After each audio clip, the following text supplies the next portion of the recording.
Hello students, आज बात करते हैं बहुत ही famous novel Frankenstein written by Mary शेली।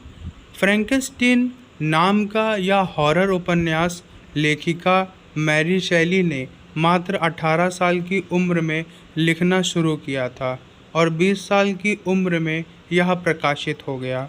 इस नॉवेल के पीछे एक दिलचस्प कहानी भी है कि मैरी शेली इंग्लिश की विख्यात कवि पर्सी बी शेली से प्यार करती थी। आगे चलकर दोनों ने विवाह भी कर लिया। तो चलिए नॉवेल को शुरू करते हैं।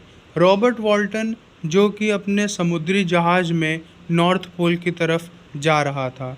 शुरू में तो सब ठीक था, लेकिन एक दिन जहाज़ एक ऐसी जगह पहुंचा जहां चारों ओर बर्फ़ जमी हुई थी। इस वजह से अब वो आगे नहीं जा सकता था। तभी उसने देखा एक आदमी जिसका नाम विक्टर फ्रैंकस्टीन था, वो अपनी स्लेज से जा रहा था। उसकी स्लेज को कुत्ते खींच रहे थे, लेकिन विक्टर को ठंड लग गई थी, जिसकी वजह से उसकी तबीयत बहुत ख़राब हो गई। वॉल्टन ने उसे समय पर देख लिया और अपनी शिप के अंदर ले आया। वहाँ उसने उसकी तीमारदारी की और खाने के लिए गर्म भोजन दिया। इससे विक्टर की हालत में काफ़ी सुधार हो गया। इसके बाद विक्टर ने वॉल्टन को अपनी हॉरर स्टोरी सुनाना प्रारंभ किया। विक्टर जनेवा में ही पला बढ़ा था। उसका बचपन बहुत आनंद से बीता था।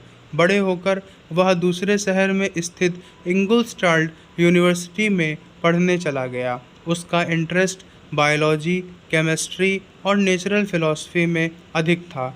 इसी बीच उसके मन में लाइफ को लेके कुछ रहस्य भर इच्छा पैदा हुई। दिन रात वह यही सोचता रहता था कि आखिरकार जिंदा होना क्या है। मृत शरीर से ऐसा क्या निकल जाता है कि वह मृत हो जाता है, और उसे फिर से जिंदा किया जा सकता है क्या। वह अक्सर इसी तरह के विचारों में डूबा रहता था। कई सालों की रिसर्च के बाद आखिर उसने लाइफ के सीक्रेट को पा ही लिया। एक दिन उसने कुछ डेड बॉडीज़ के अंगों को जोड़कर एक आदमी का शरीर बनाया। फिर उसमें कुछ केमिकल्स डाले और अंत में इलेक्ट्रिसिटी गुजार कर उसे ज़िंदा कर दिया। लेकिन जब वह मुर्दा शरीर जिंदा होकर उठा तो विक्टर बहुत ही ज़्यादा डर गया। केमिकल्स और इलेक्ट्रिसिटी के प्रभाव से वह एक खौफनाक मॉन्स्टर लग रहा था। मॉन्स्टर लगातार विक्टर को ही देख रहा था। इससे विक्टर इतना डर गया कि वह अपना अपार्टमेंट छोड़कर ही भाग गया। रास्ते में उसे उसका दोस्त हेनरी मिला। उसने विक्टर से इसके पीछे इतना डिस्टर्ब होने की वजह पूछी, लेकिन विक्टर अपने द्वारा बनाए मॉन्स्टर के बारे में कुछ भी नहीं बता सका और सिर्फ कहा कि उसकी तबीयत ख़राब है। फिर हेनरी दोबारा उसे उसके अपार्टमेंट में छोड़ आया। विक्टर ने देखा कि मॉन्स्टर घर में ही नहीं था। उसने सोने की कोशिश की, लेकिन उसे नींद नहीं आई। धीरे धीरे वह बीमार सा हो गया और उसे बुखार भी चढ़ आया। विक्टर को बहुत पश्चाताप हो रहा था कि आखिर उसने यह मॉन्स्टर क्यों बना दिया। उसने जनेवा जाकर अपनी फैमिली के साथ रहने का निर्णय कर लिया ताकि वह फिर से स्वस्थ हो सके। लेकिन तभी उसे उसके पिता का एक पत्र मिलता है जिसमें लिखा था कि उसके छोटे भाई विलियम का किसी ने मर्डर कर दिया। विक्टर जल्दी से घर की तरफ चल देता है। रास्ते में एक जंगल पड़ता है जहां विलियम की हत्या हुई थी। विक्टर को वहां मॉन्स्टर की एक झलक दिखती है। वह समझ जाता है कि विलियम को उस मॉन्स्टर ने ही मारा था। फिर विक्टर घर पहुंचता है। वह देखता है कि लोग विलियम की हत्या का आरोप जस्टिन नाम की एक लड़की पर लगा रहे हैं। जस्टिन को विक्टर के परिवार ने बचपन में अडॉप्ट किया था। वह बहुत ही दयालु और नेक लड़की थी, लेकिन जस्टिन के बार बार मना करने पर भी उसे फांसी की सज़ा दे दी जाती है।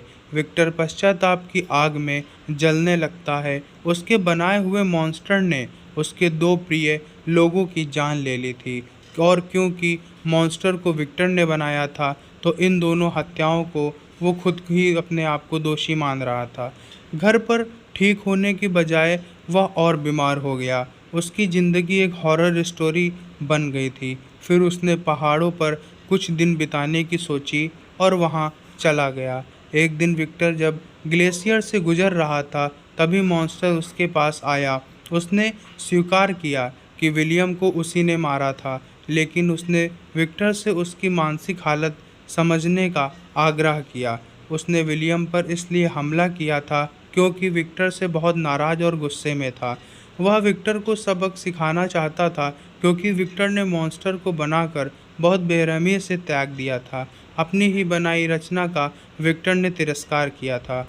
मॉन्स्टर इस दुनिया में बिल्कुल अकेला था। लोग उसे देखकर दूर से ही भाग जाते थे, यहाँ तक कि विक्टर ही उसे देखकर भाग गया था। इसी बात से मॉन्स्टर गुस्से में था। उसने विक्टर से रिक्वेस्ट की कि उसके लिए एक पार्टनर बनाए जो बिल्कुल उसके जैसा हो, ताकि वो उसे देखकर भागे नहीं और उसे किसी का साथ प्राप्त हो जाए।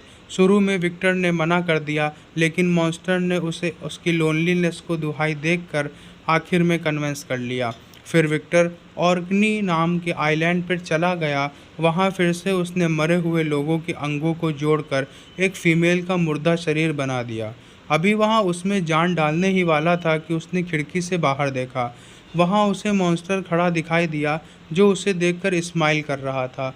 अचानक से विक्टर को अपनी गलती का एहसास हुआ। एक मॉन्स्टर की वजह से वह इतना दुखी और परेशान हो गया था, तो सोचो 2 मॉन्स्टर हो जाने पर उसका क्या हाल होगा। यह सोचकर विक्टर ने टेबल पर रखे मुर्दा शरीर में आग लगाकर उसे डिस्ट्रॉय कर दिया। लेकिन मॉन्स्टर ने जब यह देखा तो वह गुस्से से और दुख से पागल हो गया। उसने विक्टर से कहा कि उसकी वेडिंग वाले दिन उससे मिलने आएगा। जब विक्टर वापस घर जाता है तो देखता है उसके दोस्त हेनरी का भी मर्डर हो चुका था। वह हेनरी की गर्दन पर भी मॉन्स्टर की उंगलियों के निशान देखता है, लेकिन हेनरी की हत्या का शक विक्टर पर किया जाता है और उसे गिरफ्तार कर लिया जाता है। विक्टर मानसिक तौर पर और भी ज़्यादा दुखी और परेशान हो जाता है। कोई एविडेंस ना मिलने के कारण बाद में उसे रिहा कर दिया जाता है। वह फिर से अपनी फैमिली के साथ रहने चला जाता है। एक दिन उसकी शादी एलिजाबेथ नाम की लड़की से हो जाती है। शादी वाले दिन विक्टर को संदेह होता है कि कहीं मॉन्स्टर उसे मारने ना आ जाए, जैसा उसने बोल रखा था। वह एलिजाबेथ को सेफ कमरे में भेज देता है और खुद मॉन्स्टर का इंतज़ार करने लगता है। लेकिन कुछ देर बाद एलिजाबेथ के चीखने की आवाज़ आती है। विक्टर कमरे में जाता है और देखता है मॉन्स्टर ने एलिजाबेथ को भी मार दिया था। विक्टर घोर दुख में डूब जाता है। वह वापस अपने घर चला आता है। एक दिन उसके पिता की भी शोकरत रहने से मृत्यु हो जाती है। अब विक्टर के सब्र का बांध टूट जाता है। वह शपथ लेता है कि मॉन्स्टर को आखिरकार ढूंढकर मार ही देगा। वह जरूरी सामान इकट्ठा करता है और कुत्तों द्वारा खींचे जाने वाली स्लेज पर बैठकर मॉन्स्टर की खोज में उत्तर की तरफ चला जाता है। एक समय वह मॉन्स्टर के पास पहुंच चुका था, लेकिन तभी बर्फ़ फट जाता है। इससे मॉन्स्टर और विक्टर के बीच में खाई बन जाती है और मॉन्स्टर आगे निकल जाता है। उसी समय विक्टर को वॉल्टन मिलता है। आपको याद होगा, यह कहानी विक्टर वॉल्टन को ही सुना रहा था, जो जहाज़ से नॉर्थ पोल की तरफ जा रहा था। विक्टर अपनी हॉरर स्टोरी यहीं पर समाप्त करता है और कहता है कि मौसम के ठीक होने पर वो मॉन्स्टर की खोज पर निकलेगा। अब उसे मारना ही उसका लक्ष्य था, लेकिन इससे पहले ही विक्टर की तबीयत खराब हो गई और एक दिन उसकी मृत्यु हो जाती है। वॉल्टन उसके मृत शरीर को एक कमरे में रख देता है और उसे वह उसके परिवार के पास जनेवा भेज देता है। एक दिन जब वॉल्टन उस कमरे में आता है जहां विक्टर के शव को रखा गया था, तो हैरान रह जाता है। मॉन्स्टर विक्टर के शरीर के पास बैठकर विलाप कर रहा था। वह वॉल्टन को बताता है जब से वह बना है उसने दुख ही झेला है। वह भरी दुनिया में अकेला है, ना कोई उसे चाहता है ना प्यार करता है। लोगों की हत्या करने की वजह से उसे खुद से घृणा भी थी और पश्चाताप भी। इसके बाद वह कहता है कि जब तक उसका क्रिएटर ही इस दुनिया में नहीं रहा तो वो भी जिंदा नहीं रहना चाहता। यह कहकर मॉन्स्टर और ज़्यादा बर्फ़ वाले पहाड़ों की तरफ चला जाता है ताकि बर्फ़ और ठंडी से उसकी मृत्यु हो जाए। तो दोस्तों, आपको समझ में आई होगी यह नॉवेल। उम्मीद करता हूँ लाइक करिए, शेयर करिए, सब्सक्राइब करिए। Thank you.